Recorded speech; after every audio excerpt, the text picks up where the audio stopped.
कौम आद पहाड़ की तरह कद्दो कामत रखने वाले लोग जिन्होंने अजीम सतूनों वाले शहर को आबाद किया था।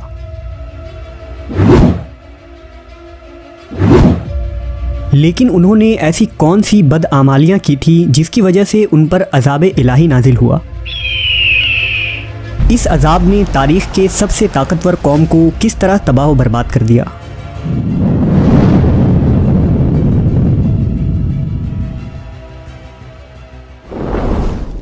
ये वो ज़माना था जब अजीम तूफ़ान और सैलाब थम चुकी थी और नूह अलैहिस्सलाम कश्ती से ज़मीन पर उतर आए थे। हज़रत नूह ने अपने 3 बेटों को दुनिया के मुख्तलिफ़ हिस्सों में रवाना कर दिया ताकि दुनिया में इंसानी आबादी दोबारा फैले। हज़रत नूह के बेटे साम सरज़मीन अरब में आकर सकूनत पज़ीर हो गए, जहाँ उनकी नस्लों में इजाफ़ा हुआ और जज़ीरा अरब में सामी नस्ल की इब्तदा हुई। साम की नस्ल से एक ताकतवर सरदार की पैदाइश हुई जिसका नाम आद था। आद अपनी औलादों के साथ जुनूबी अरब के इलाकों में जा बसा। इस इलाके को सहराए अहकाफ कहते थे, जहाँ रेत के बुलंद और बड़े बड़े टीले थे। आद अपनी औलादों के साथ यहाँ आकर आबाद हो गए और यहाँ उसकी औलादों में 13 कबीले आबाद हुए। ये लोग कौम आद कहलाए, जिन्होंने यहाँ ताकतवर हुकूमत की बुनियाद रखी और तकरीबन 1500 बरसों तक यहाँ आबाद रहे। उन्होंने इस बंजर सहरा को अपने ज़ोर बाजू और मेहनत व मुशक्क़त से सरसब्ज़ बना दिया और यहाँ खूबसूरत बस्तियाँ बसाईं। कौम आद दुनिया के सबसे लंबे और ताकतवर लोग थे। उनके ताकत के मुतालिक कहा जाता है कि वो एक हाथ से ही दरख्त के जड़ों को उखाड़ देते थे। वो कभी बूढ़े नहीं होते थे। उनमें एक शख्स 1000 साल की उम्र पाता था और उन्हें कभी कोई बीमारी न होती थी। कौम आद का ज़माना 2000 साल कबल मसीह माना जाता है। उन्होंने अहकाफ में पहाड़ों को काट कर आलीशान महल बनाए थे और लंबे लंबे सतूनों को तराश कर अपनी बस्तियों की अज़मत का सबूत देते। इसलिए उनको 1000 सतूनों वाले शहर की कौम भी कहा जाता है, जिसका मरकज़ हज़र मौत का इलाका था। कौम आद खजूर के बागात के मालिक थे और खेती बाड़ी करने वाले थे और चट्टानें काट कर बड़ी बड़ी नहरें जारी की थी। इस कौम को अगर उस दौर का सुपर पावर कहा जाए तो ये गलत ना होगा। कुर्तुबी की रिवायत के मुताबिक हज़रत इब्ने अब्बास का बयान है कि कौम आद के लंबे कद वाले आदमी 500 ज़िरा का होता था और उनमें सबसे छोटे कद का आदमी 300 ज़िरा का होता था। याद रहे कि एक ज़िरा मौजूदा पैमाइश के मुताबिक तकरीबन 1.5 फीट का बनता है। इन तमाम नेमतों और रहमतों के बावजूद कौम आद अल्लाह के नाफरमान साबित हुए और दुनिया की मालो दौलत और ताकत व क़ुव्वत ने उन्हें सरकश बना दिया। लिहाजा तूफ़ान नूह के बाद कौम आद ही वो कौम थी जो सबसे पहले कुफ्र व शिर्क में मुब्तला होकर बुतों के पुजारी बन गए। उनके 3 मखसूस बुत थे जिनके नाम हमूद, हुब और समत थे, जिनकी वो पूजा किया करते और उनसे मुरादें मांगते थे। शिर्क के साथ बहुत जल्द ही ये लोग जहालत, गुमराही, बेहयाई, ज़िना और फसाद में पड़ गए और बदआमालियों के तमाम हद को पार कर दिया। लिहाजा अल्लाह ने कौम आद में से ही एक नेक और सालेह बंदे जिनका नाम हूद अलैहिस्सलाम था, उन्हें नबूवत अता की ताकि इस भटकी हुई कौम की इस्लाह की जा सके। हूद अलैहिस्सलाम ने अहले आद को अल्लाह की इबादत की दावत दी और उन्हें शिर्क से तौबा करने की तलकीन की। हज़रत हूद मुसलसल 50 सालों तक अपनी कौम को दीन हक़ की वाज़ व नसीहत फरमाते रहे। कौम आद के 2 कबाइल जिनका नाम कलमान और खलजान था और उनके पास कौम की सरदारी थी, उन्होंने हज़रत हूद की सबसे ज़्यादा मुखालफत की और आपको तकलीफ़ें पहुँचाईं। लेकिन आखिरकार कबीला खुलजान दावत हक़ पर ईमान ले आए, जबकि बाकी 12 कबीलों ने हज़रत हूद का इनकार किया। उन्होंने हज़रत हूद से कहा कि हम अपने बाप दादा का चलन हरगिज़ न छोड़ेंगे। वो तकब्बुर और गुरूर में डूब गए और उन्होंने अल्लाह को ललकारा और कहा कि अगर हमसे भी ज़्यादा कोई ताकतवर है तो उसे ले आओ। लिहाजा अब कौम आद पर अज़ाब का फ़ैसला करीब था। कई दिनों तक अहकाफ में बारिश न हुई। चश्मे, आबशारें और नहरें खुश्क हो गईं और हर तरफ सूखा पड़ने लगा। खेत खलियान बर्बाद हो गए, ज़मीन बंजर हो गई। आद के लोगों के बड़े बड़े बागात सूख गए, मवेशी मरने लगे, यहाँ तक कि लोग पानी के लिए तरसने लगे। जब खाने को कुछ न रहा तो ये लोग कुत्ते, बिल्लियाँ, चूहे और मुर्दार जानवरों को खाने लगे।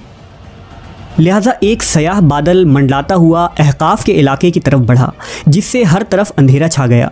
हूद अलैहिस्सलाम ने जब ये मंजर देखा तो समझ गए कि अल्लाह का वादा अब करीब है। हज़रत हूद अपने मानने वालों को साथ लेकर खतीरा नामी बस्ती की तरफ चल दिए। जैसे ही हज़रत हूद ने अहकाफ से हिजरत फरमाई, अजाब की इब्तदा हो गई। काले बादल मज़ीद सया हो गए और तूफ़ान बरपा हो गया। एक तेज़ आंधी चली जिसने सबके दिल दहला दिए। इस सख्त आंधी के सामने हर चीज़ ज़मींबोस होने लगी। हवा के झोंकों से कौम आद के अजीम सुतून ढहने लगे और उनके बड़े बड़े महल्लात और घर उड़ा कर रख दिए गए। 60 हाथ के कद आवर अफराद तिनके की तरह हवा में उड़ रहे थे। हवा उनके सरों को इस जोर से टकराती थी कि उनके भेजे निकलकर मुंह पर लटक जाते थे। आंधी का ये अजाब इतना सख्त था कि हवा आग के बगोलों की तरह घरों में घुस गई और उनको उठाकर बाहर फेंक देती। अल्लाह ने तेज़ आंधी के इस तूफ़ान को 7 रातों और 8 दिनों तक मुसलसल जारी रखा और अब अहकाफ का वो इलाका जो कभी जन्नत नज़ीर और दिल फरेब हुआ करता था, सहरा और तबाहशुदा ज़मीन में बदल चुका था। अगर अहले किताब की बात की जाए तो उनके किताबों में अहकाफ या इरम के मुताल्लिक कोई तफसीली जिक्र नहीं मिलती। अलबत्ता अहदनामा कदीम में निफेलियम नामी मखलूक का जिक्र मिलता है, जिसका तर्जुमा अहले किताब के उलमा के मुताबिक इंतहाई ऊंचे कद के लोग हैं। लिहाजा ऐने मुमकिन हो कि ओल्ड टेस्टमेंट में जिस निफेलियम का जिक्र किया गया हो वो कौम आद ही हो। बहरहाल कौम आद का वो इलाका इस तरह तबाह बर्बाद हुआ था कि फिर हज़ारों साल तक तारीख़ के सफ़ों से आद और उनके इलाके का नाम ही मिट गया और लोग उन्हें सिर्फ़ एक मिथ या अरबी लोक कहानी समझने लगे। लेकिन 1000 सालों बाद कुरान मजीद में कौम आद और अहकाफ की तारीख़ को दोबारा दोहराया गया ताकि लोग उस कौम की हकीकत को याद रखें। अगर मौजूदा दौर की बात की जाए तो अहकाफ का वो इलाका आज यमन और ओमान के इलाकों में 2.5 लाख स्क्वायर मील पर फैला है, जहां आज रेत के सुनसान टीलों और वहशत व वीरानी के सिवा कुछ भी नहीं है। इस इलाके की वहशत की वजह से अरब इसे हज़र मौत कहते हैं। मकामी बद्दुओं से लेकर सयाह और मुसाफिर तक कोई भी इस रेतीले रेगिस्तान के करीब जाना पसंद नहीं करता। साल 1930 में एक ब्रिटिश बर्टन थॉमस ने ये इरादा किया था कि वो हज़र मौत या अहकाफ के उस इलाके को पार करने वाला दुनिया का पहला शख्स बनेगा। लिहाजा थॉमस ने मकामी बद्दुओं को साथ लेकर ऊँट के ज़रिया इस इलाके का सफ़र किया था। बी थॉमस ने लिखा है कि इस सफ़र के दौरान हज़र मौत के एक इलाके से गुजरते हुए उसने एक खंडर नुमा इमारत देखी। लिहाजा बद्दुओं से पूछने पर उसे पता चला कि किसी ज़माने में इस जगह इरम नामी एक शहर हुआ करता था जिस पर अज़ाब इलाही आया था। अगले 35 सालों तक उन इलाकों में तहकीक जारी रही। इस तहकीकी टीम के एक शख्स जिसका नाम निकोलस क्लैप था, उसे ये यकीन था कि इन इलाकों में कोई गुमशुदा शहर ज़रूर छुपा है। लिहाजा तारीख़ के उस गुमशुदा शहर की तलाश में उसने पूरी कुव्वत लगा दी। क्लैप ने 2-2 हज़ार साल पुराने यूनानियों के बने हुए नक्शे ढूंढे। लिहाजा उसे टॉलमी का बना एक नक्शा मिला जिसमें उन इलाकों को दिखाया गया था। अब क्लैप को यकीन था कि वो अपनी तहकीक सही मकाम पर कर रहा है। अपनी कोशिशों और सरकारी ओहदेदारों से बहुत मन्नत और समाजत के बाद आखिरकार क्लैप को सैटेलाइट की तस्वीर दे दी गई, जिसमें हज़र मौत के इस इलाके के नीचे दबे 2000 साल पुराने पिलर्स, टावर्स, रास्ते और सुतून के आसार मिले, जिससे ये अंदाज़ा लगाया जा सकता था कि इन इलाकों में कोई कदीम सिविलाइजेशन ज़रूर आबाद हुआ करती थी। सवाल ये उठता है कि वो कौन सी हवा थी जिससे कौम आद के इतने कद आवर और देवकामत लोग तिनके की तरह उड़ गए और उनके अजीमुशान सुतून और मोहल्लात तबाह होकर रेत की तरह बिखर गए। जदीद साइंस की हवा पर तहकीक शायद इस सवाल का एक बेहतरीन जवाब हो सकता है। दरअसल साइंसदानों ने विंड फोर्स को मुख्तलिफ दर्जों में तकसीम किया है, क्योंकि हवा की तेज़ी और शिद्दत इलाकों, मौसमों और मकामात के एतबार से मुख्तलिफ होती हैं। इनमें सबसे कम फोर्स की हवा लेवल 0 की हवा है, जो हमारे सतह ज़मीन पर मौजूद है, जिसमें हम पतंग उड़ाते या परिंदे परवास करते हैं। फोर्स 4 की हवा का वो लेवल है जो एक कश्ती के बादबान को आसानी से धक्का दे सकता है। इसी तरह फोर्स के हर लेवल के साथ हवा की शिद्दत में इजाफा होता जाता है। तहकीक के मुताबिक हमारी इस ज़मीन के मुकाबले में दूसरे सैयारों पर चलने वाले हवा तेज़ तरीन होती हैं। अगर इस कायनात में सबसे तेज़ चलने वाली हवाओं की बात की जाए तो वो जदीद दरियाफ्त के मुताबिक IJR नामी ब्लैक होल के गिर्द चलने वाली हवाएं हैं।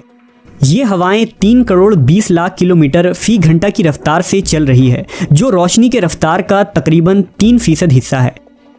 इस रफ्तार से चलने वाली हवाओं में शायद इंसान के खून के खुलिये तक बिखर जाएंगे। हवा के इस फोर्स से ये अंदाज़ा लगाया जा सकता है कि कौम आद पर आने वाला वो तूफ़ान किस कदर सख्त और दिल दहला देने वाला था।